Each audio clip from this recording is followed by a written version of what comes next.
बिस्मिल्लाहिर्रहमानिर्रहीम। अस्सलाम वालेकुम स्टूडेंट्स, उम्मीद है सब खैरियत से होंगे।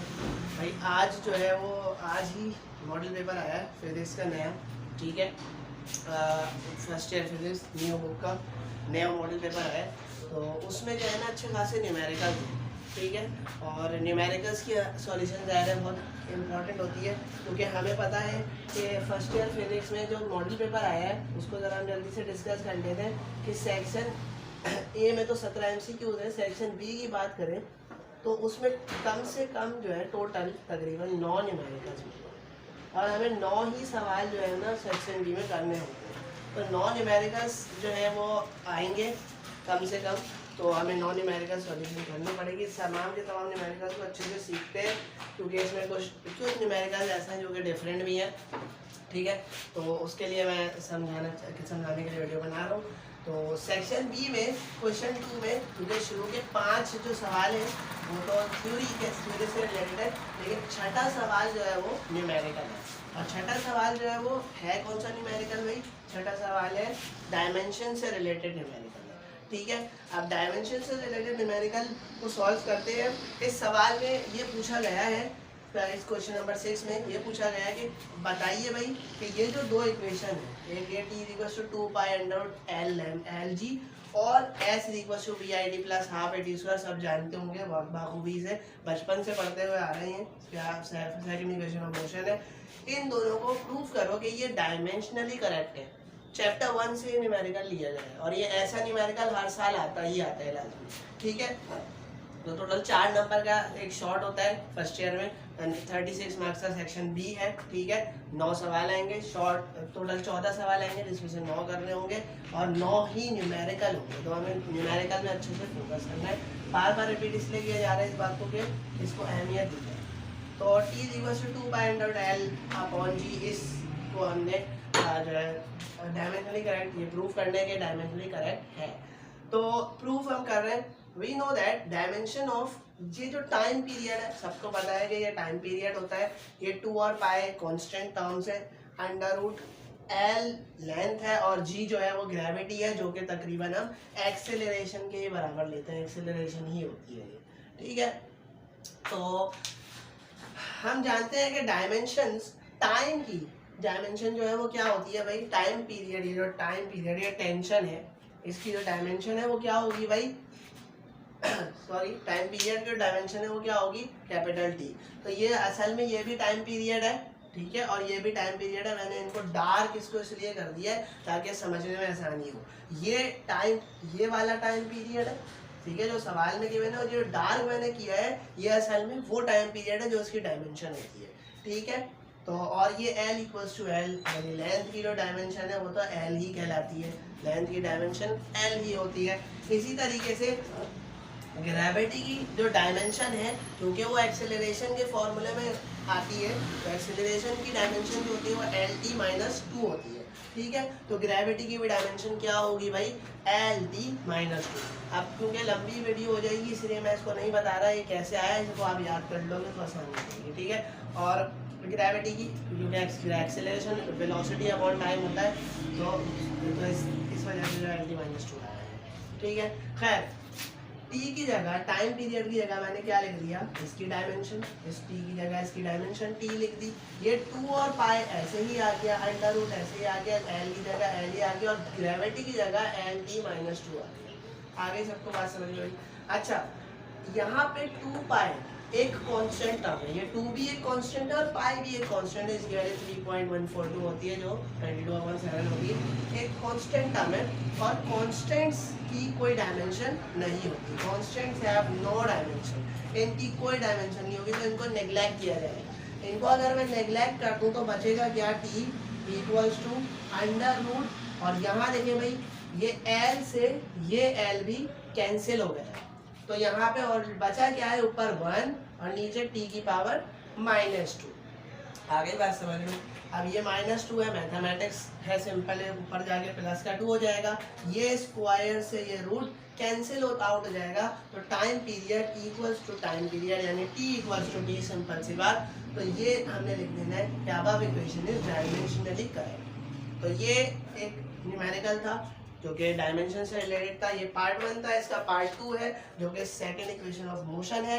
तो सेकंड इक्वेशन ऑफ मोशन इसको प्रूव करते हैं। इसके लिए भी हमें जो नोन टर्म्स है वो हम लिख देंगे, जो हमें पता है कि भाई ये डायमेंशन होती है इनकी, इन सबको हम लिख देंगे।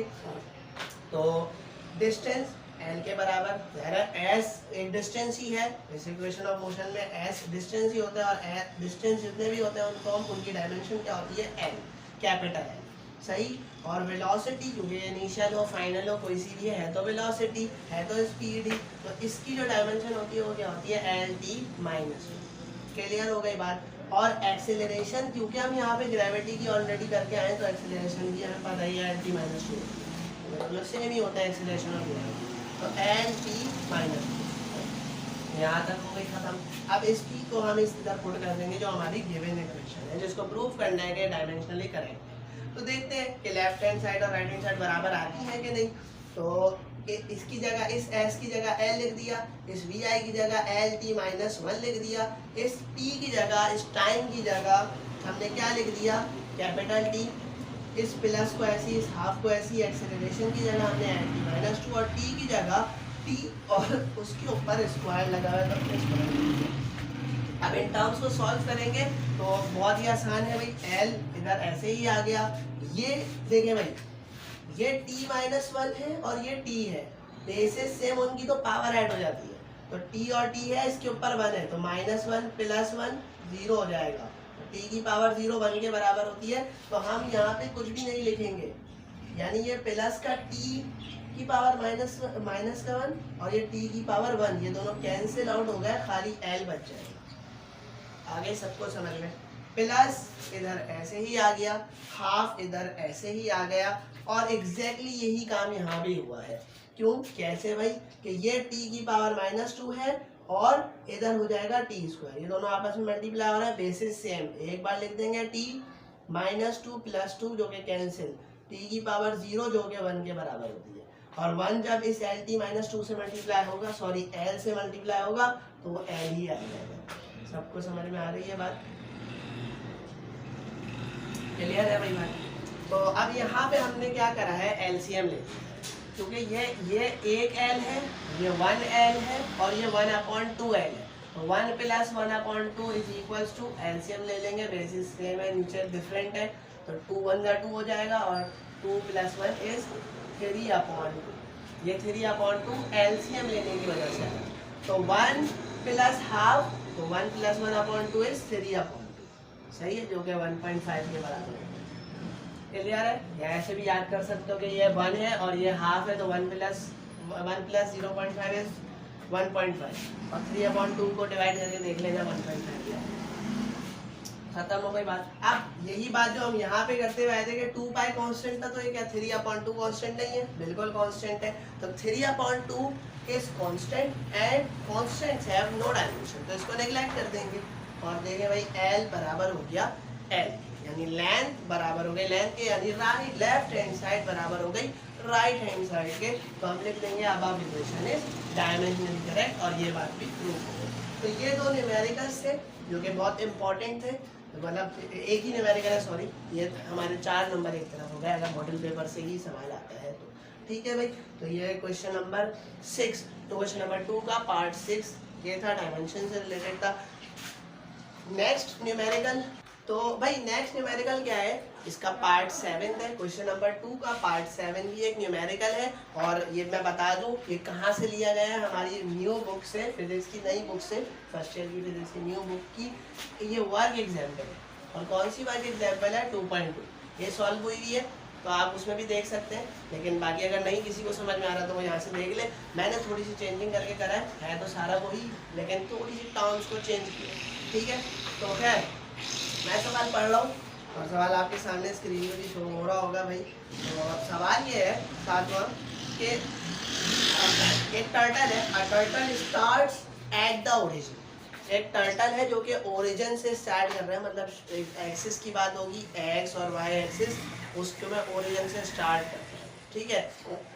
And moves with uniform speed, एक स्पीड से चलना शुरू हो गया, यूनिफॉर्म स्पीड से चलना शुरू हो गया बाद में, ऑफ जो यूनिफॉर्म स्पीड है वो कितनी है, V not equal to 100 centimetre per second. ठीक है, तो 100 सेंटीमीटर पर सेकेंड। अब ये वी नॉट गिवन है, ये ऑलरेडी सवाल में गिवन ही है, आप देखिए।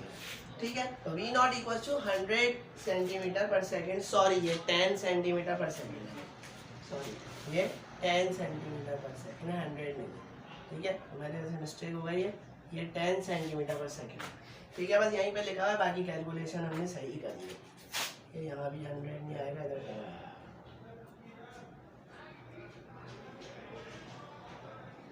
क्लियर है भाई। खैर, इसको अब आगे हम कर लेते हैं सॉल्व। यहाँ पे सवाल ये है कि एक टर्टल है जो कि किस स्पीड से जा रहा है, वी नॉट उसकी है 10 सेंटीमीटर पर सेकेंड। अब यहाँ पे सवाल होगा, एक लाजमी बहुत इंपॉर्टेंट बात बताने लगा हूँ, क्योंकि ये टर्टल की बात की जा रही है और टर्टल बहुत स्लो स्पीड से चलता है, तो मैं इसको सेंटीमीटर पर सेकेंड को मीटर पर सेकेंड में चेंज नहीं करूँगा। ठीक है, बहुत इंपॉर्टेंट बात है, टर्टल की बात की जा रही है, कोई गाड़ी वगैरह नहीं है ये, या इंसान नहीं है, ये टर्टल की बात की जा रही है। टर्टल वैसे ही स्लो होता है, चाहे तो हम कर सकते हैं चेंज, लेकिन एक थिंकिंग पॉइंट ऑफ व्यू से आप सोचो तो क्या टर्टल की स्पीड बहुत स्लो होती है, तो इसीलिए 10 सेंटीमीटर पर सेकेंड में दी। आगे बात समझ में बहुत कम दी, आगे इसको चेंज नहीं करूँगा, सही, इससे कोई फ़र्क नहीं पड़ेगा। अगर चेंज करना होगा तो मैं मल्टीप्लाई बाय 1000 कर दूंगा, सही है, क्योंकि किलोमीटर पर आवर से मीटर पर सेकंड में जाने के लिए जो हम काम करते थे, तो सेंटीमीटर पर सेकंड में मीटर पर सेकंड में जाने के लिए करेंगे वही काम। ठीक है, ये बात खैर हमारा भी है नहीं, तो मैं इसलिए लंबी नहीं कर रहा इसको वीडियो को, तो सेंटीमीटर पर सेकेंड। ठीक है भाई, इसी में रखेंगे इसको। अच्छा भाई, आगे बढ़ते हैं। आगे लिखा हुआ है uniform speed of V nought is equal to 10 centimetre per second in the direction of 25 degree centigrade. आगे थीटा गिवन है भाई, 25 डिग्री का एंगल बना रहा है, इस तरीके से वो ऊपर तरह जा रहा है, मैं भी डायग्राम से समझा दूंगा, सही है। टू द हॉरिजॉन्टल, हॉरिजॉन्टल के साथ यानी एक्स एक्सिस के साथ 25 डिग्री का एंगल बना रहा है और यूं जा रहा है 25 डिग्री सेंटीग्रेड का एंगल है सर। सवाल में क्या बोल रहे हैं वो, find the coordinates of turtle 10 second later. बोल रहे हैं टर्टल जब 10 सेकेंड चल गया ना, अब उसके कोऑर्डिनेट्स निकालो। कोऑर्डिनेट्स से मुराद है एक्स और वाई, दो किस्म के कोऑर्डिनेट होते हैं, सही है, एक्स होता है वाई होता है, क्योंकि हम इस जेड एक्सिस की अभी बात नहीं कर रहे, एक्स और वाई एक्सिस की बात कर रहे हैं। तो अगर मैं यहाँ पे इस तरीके से बताऊँ आपको, तो ये ओरिजिन होता है, ये एक्स एक्सिस है और ये वाई एक्सिस है। ठीक है, ये एक्स एक्सिस है और ये वाई एक्सिस है। ठीक है, तो जब टर्टल यहाँ से चलना शुरू हुआ, सही है, ये उसकी वी नॉट स्पीड थी और 10 सेकंड बाद यहाँ पे तकरीबन हो, ये रहा टर्टल, ये रहा, मैंने डेल्टा से टर्टल तो बनाने से रहा मैं इधर, तो ये टर्टल जा रहा है और वो टर्टल इधर आके इधर तक आ गया, सही है। तो ये उसकी स्पीड कौन सी होगी, ये वी नॉट है, इस स्पीड से वो आगे की तरफ जा रहा है। ठीक है, इस स्पीड से वो आगे की तरफ जा रहा है। बोल रहे हैं इस टर्टल के कोऑर्डिनेट्स निकालो। कोऑर्डिनेट्स से मुराद ये असल में डिस्टेंस ही है उसका, एक्स के रिस्पेक्ट से कितना उसने डिस्टेंस कवर करा और वाई के रिस्पेक्ट से उसने कितना डिस्टेंस कवर, मतलब वो किस तरफ मौजूद होगा, यहाँ पे कहीं होगा एक्स कॉमा वाई, ये होता है कोऑर्डिनेट। तो एक्स और वाई बताओ। ठीक है भाई, तो कोऑर्डिनेट्स का मतलब है एक्स कोऑर्डिनेट और वाई कोऑर्डिनेट मालूम करना है 10 सेकंड बाद, 10 सेकंड्स टाइम, सही है। नेक्स्ट हमारे पास बी पार्ट में इसके बी पार्ट में क्या गिवन है, बी पार्ट में बोल रहे हैं भाई कि how far did the turtle walk in 10 second. 10 second बाद, मतलब 10 सेकंड में इन 10 सेकंड टर्टल कितना दूर जा चुका है, मतलब डिस्टेंस, हाउ फार कितना दूर जा चुका का मतलब क्या है, डिस्टेंस मालूम करना है, एस मालूम करना है। डेटा समझ में आ गया, वी नॉट गिवन है, थीटा गिवन है, एक्स और वाई कोऑर्डिनेट्स मालूम करने हैं 10 सेकंड में, और डिस्टेंस कितना कवर करा है उसने ये मालूम करना है। अब जरा डायग्राम के थ्रू इसको समझ लो कि भाई ये वी नॉट है, सही है। अच्छा, ये जो कंपोनेंट होगा इसका, तो थोड़ा छोटा करके बना लेते हैं, ये जो कंपोनेंट होगा ये क्या होगा, वी नॉट वाई होगा और ये जो कंपोनेंट होगा ये क्या कहलाएगा, अगर मैं इसको कोऑर्डिनेट सिस्टम से बोल दूँ तो ये v नॉट एक्स और ये v नॉट वाई हो जाएगा। यहाँ से लेके यहाँ तक का डिस्टेंस ओवरऑल क्या है, x है, और इधर से लेके इधर तक का ओवरऑल डिस्टेंस क्या कहलाएगा, y कहलाएगा। कितना दूर हो गया, x और y हम मालूम करेंगे। यहाँ तक बात समझ में आ गई है सबको। तो भाई सबसे पहले तो सॉल्यूशन देखें। वेलोसिटी का फॉर्मूला होता है डिस्टेंस अपॉन टाइम, सबको पता होगा। डिस्टेंस बराबर हो गया velocity into time, speed velocity into time, ये टी उधर जाके मल्टीप्लाई होगा। तो ऑल्सो अब क्योंकि ये x और y भी तो डिस्टेंस ही है ना, x और y ये दोनों डिस्टेंस ही है, तो x की जगह इसको मैं इस फॉर्मूले को ऐसे लिख सकता हूँ, x इक्वल्स टू, अब x में उसमें कौन सा कंपोनेंट वेलोसिटी का होगा, v नॉट x, तो v नॉट x और टाइम, इक्वेशन 1 बन गई।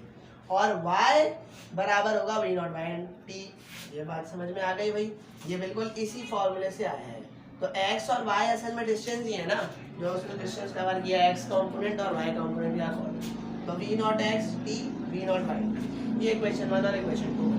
हम जानते हैं कि वी नो दैट, हम जानते हैं कि v नॉट x, अगर x होगा तो v नॉट x किसके बराबर होगा, v नॉट cos थीटा के।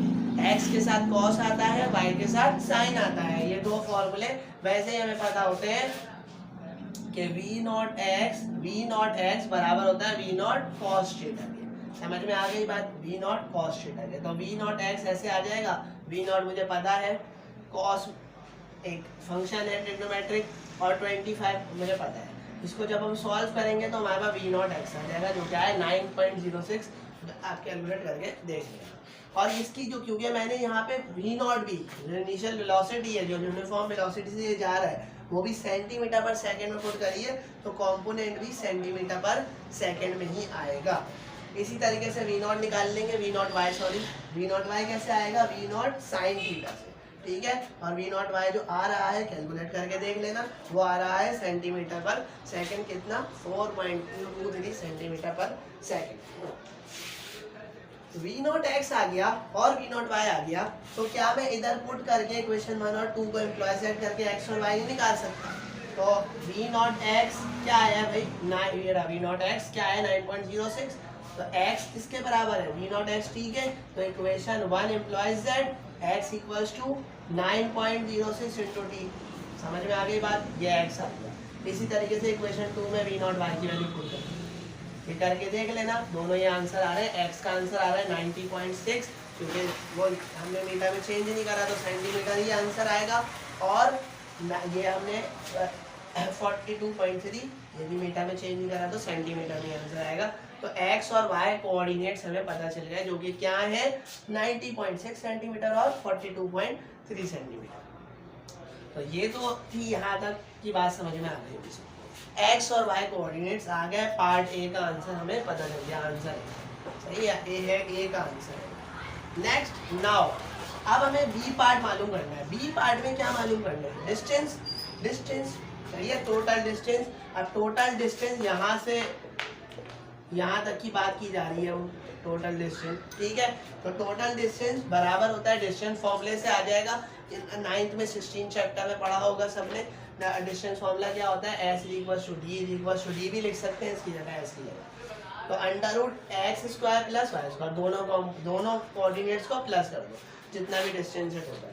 तो X square plus Y square, under root X square plus Y square. समझ में आ गई बात। वैसे तो ये हमने क्या करा है, डिस्टेंस फॉर्मूला ना भी लगाओ तो इसको इस तरीके से भी समझ सकते हो। इसमें हम पाइथागोरस थ्योरम भी लगा सकते हैं। ये 90 डिग्री का ट्रायंगल बन रहा है ना भाई, राइट एंगल ट्रायंगल। तो hypotenuse square equals to base square plus perpendicular square. Hypotenuse square is equals to base हमारे पास एक्स का स्क्वायर है प्लस परपेंडिकुलर हमारे पास क्या है, वाई का स्क्वायर। सही है। तो ये अगर हम स्क्वायरिंग ऑन बोथ साइड करेंगे तो अंडर रूट एस की जगह एस स्क्वायर की जगह एस आ जाएगा, और इसकी जगह under root X square plus Y square लग जाएगा। तो ये इसी तरीके से आ रहा है ट्राइंगल की वजह से। समझ में आ रही बात भी। तो S is equals to X square plus Y square. अब एक्स मुझे पता है भाई, और y भी मुझे पता है। वैल्यूज पुट करेंगे, ओवरऑल आंसर आ जाएगा 99.9 सेंटीमीटर। ये हमारे पास आंसर है बी का, ठीक है। और एक बात मैं बता दूं, यहाँ पे जो बुक में आंसर दिया हुआ है वो 100 दिया हुआ है, इसको राउंड ऑफ कर दिया है 100 सेंटीमीटर, तो वो भी लिख सकते हैं, ठीक है। तो हो सकता है आपका आंसर 100 ही आ रहा हो जब मैं cos 25 और sin 25 पुट करेंगे। आ गई बात समझ में भाई। तो ये हमारे दो न्यूमेरिकल्स हो गए हैं। नेक्स्ट न्यूमेरिकल की तरफ बढ़ते हैं भाई। नेक्स्ट न्यूमेरिकल हमारा क्या है, पार्ट नंबर इसका 8 है, क्वेश्चन नंबर 8 है 2 का पार्ट। और पार्ट 8 कहाँ से लिया गया है, वो बुक का सेल्फ असेसमेंट, सही है। और सेल्फ असेसमेंट कौन सा है, क्वेश्चन 3, सेल्फ असेसमेंट का क्वेश्चन नंबर 3। वैसे गलती हो गई, मैं पेजेस भी लिख देता, खैर अभी मुझे याद नहीं है तो मैं ऐसे ही बता देता हूँ, मुझे सेल्फ असेसमेंट का क्वेश्चन 3, ठीक है भाई। अब सवाल क्या है, सवाल पढ़ते हैं। गोल्फ क्लब, गोल्फ की जो डंडी होती है उसको बोल रहे हैं golf club exerts an average force of 800 Newton.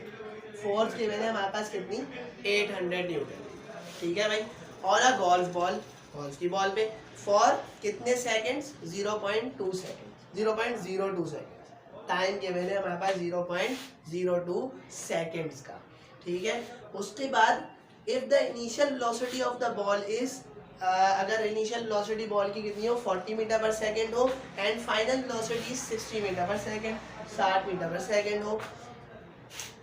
What is the impulse experienced by the ball, क्या इम्पल्स जो है वो एक्सपीरियंस करेगी बॉल।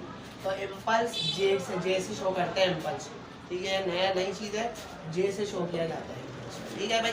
तो ये थ्योरी अभी हम पढ़ नहीं रहे भाई, तो न्यूमेरिकल करवा रहा हूँ, बस याद रख लोगे ये जो इम्पल्स है ना इसको जे से शो किया जाता है, तो ये थोड़ा स्टाइलिश टाइप जो होता है, मैंने यही बना दिया, बस ये चल जाएगा, ठीक है। तो जे मालूम करना है हमने। सॉल्यूशन, इसकी सॉल्यूशन करते हैं भाई। तो इम्पल्स जो है उसका फॉर्मूला होता है डेल्टा पी। ये इम्पल्स जो है वो मोमेंटम के चेंज, पी जो है मोमेंटम को शो कर रहा है, मोमेंटम के चेंज पे डिपेंड करता है। अगर मुझे इम्पल्स मालूम करना है तो मोमेंटम का चेंज पता होना चाहिए। ये तो बन गए हमारे पास इक्वेशन कि मुझे यहाँ पे कहीं भी डेल्टा पी नहीं पता, पहली बात तो ये। अच्छा, और एंड सही है, डेल्टा पी जो है वो खुद किसके बराबर होता है भाई, किसी चीज का भी चेंज निकालना हो तो एफ को माइनस कर दो, फाइनल को माइनस कर दो इनिशियल से, या बड़े को माइनस कर दो छोटे से, हमें पता चल जाएगा चेंज। तो डेल्टा पी का फॉर्मूला क्या होगा, P F minus P I, ठीक है भाई। तो delta P is equal to P F minus P I हो गया। अब यहाँ समझे भाई, मोमेंटम असल में बराबर होती है मास इनटू वेलोसिटी है, सही है। तो अगर मैं इनिशियल मोमेंटम की बात करूँ तो वो एम वी आई हो जाएगा, और फाइनल मोमेंटम की बात करूँगा तो वो एम वी एफ हो जाएगा। तो पी एफ की जगह क्या पुट कर सकता हूँ, एम वी एफ, और पी आई की जगह क्या पुट सकता हूँ, एम वी आई। बात समझ में आई। यहाँ से अब आ जाएगा कॉमन m, और अंदर क्या बच जाएगा, we F minus V I. ये बन गई मेरे पास इक्वेशन 2, क्योंकि मुझे m कहीं भी नहीं पता, सही है। तो मैं पहले m निकालूंगा, m को इधर पुट करूंगा, ठीक है। तो डेल्टा p आएगा, और जो डेल्टा p आएगा वही इम्पल्स होगा। समझ में आ गई, सिनेरियो समझ में आ गया डेल्टा का, सॉरी सवाल का। तो ये अब हम सॉल्व भी कर लेंगे भाई, जो मास निकालना कोई मुश्किल काम थोड़ी है। फोर्स गिवन है ना, तो फोर्स का फॉर्मूला लगा दो, M A, second law of motion, F is equal to M A, तो F is equal to M. अब ये ए एक्सेलरेशन बराबर होती है V F minus V I upon T के। ये कोई याद करने वाली बात नहीं है। फर्स्ट इक्वेशन ऑफ मोशन क्या होती है, V F is equal to V I plus A T. अब इसमें से अगर ए की वैल्यू निकालनी पड़ेगी तो वी आई इधर आएगा और ये टी नीचे आ जाएगा, तो A is equal to V F minus V I upon T. Acceleration का फॉर्मूला लिख दिया हमने, V F minus V I upon T. M ऐसे लिख दिया, एफ की जगह 800 वैल्यू लिख दी, V F minus V I 60 minus 40 लिख दिया, डिवाइड बाई टाइम हमें 0.2 ऑलरेडी पता, सही है भाई। तो इन दोनों को जब हम इसको सॉल्व करेंगे तो 1000 आंसर आ रहा है, और क्योंकि मुझे मास निकालना था तो इसको नीचे ले देंगे, तो 800 डिवाइड बाई 1000 0.8 kg, ये मास आ गया। हमें तो मास नहीं चाहिए, हमें क्या चाहिए भाई, डेल्टा पी, सही है। तो मास आएगा तो डेल्टा पी निकलेगा, तो मास आ गया, तो क्या डेल्टा पी नहीं निकलेगा, निकल जाएगा भाई। इक्वेशन 2 ये रही, इक्वेशन 2 में पुट कर देंगे, इधर पुट कर देंगे। इक्वेशन 2 एम्प्लॉय से मैंने इक्वेशन 2 एम्प्लॉय से लगा के छोड़ दिया भाई, ये सही है। अब इक्वेशन 2 एम्प्लॉय से delta P equal to M मेरे पास 0.8 है, वी एफ और वी आई ये है जो कि यहाँ भी इस्तेमाल करें हमने ये एम निकालने के लिए, डेल्टा पी निकालने के लिए भी कर लेंगे। 60 माइनस 40 इज 20, 20 जब 0.8 से मल्टीप्लाई होगा तो आंसर आएगा 16। और मोमेंटम का यूनिट क्या होता है बताने वाली बात नहीं है, सामने लिखा हुआ है kg/मीटर/सेकंड। चेंज इन मोमेंटम पता चल गया तो इक्वेशन 1 में पुट कर देंगे इसको। इम्पल्स भी वही होगी जो चेंज इन मोमेंटम है, तो 16 kg/मीटर/सेकंड। और इसको मैं इस यूनिट में भी लिख सकता हूँ न्यूटन/सेकंड में, सही है भाई। और ये इसको भी समझा ही देता हूँ क्योंकि न्यूटन किसके बराबर होता है, kg/मीटर/सेकंड न्यूटन के बराबर होता है। अगर मैं इस न्यूटन की वैल्यू को सेकंड से मल्टीप्लाई कर दूँ, न्यूटन की वैल्यू को मल्टीप्लाई कर दूँ सेकंड, न्यूटन किसके बराबर होता है kg/मीटर/सेकंड मल्टीप्लाई बाय सेकंड, ये वाला ये स्क्वायर से सेकंड कैंसिल हो गया, क्या बचेगा kg/मीटर/सेकंड। आगे बात सुनो, स्क्वायर से एस कैंसिल हो गया तो नीचे कैंसिल है kg/मीटर, और ये देखो ना kg/मीटर/सेकंड ही न्यूटन/सेकंड के बराबर है, सही है। न्यूटन मल्टीप्लाई बाय सेकंड के अंदर इस तरीके से भी लिख सकते हैं। समझ में आ गई भाई बात। तो यहाँ पे ये 3 न्यूमेरिकल्स हमारे हो गए। अब जब नेक्स्ट न्यूमेरिकल्स की तरफ बढ़े, ठीक है भाई।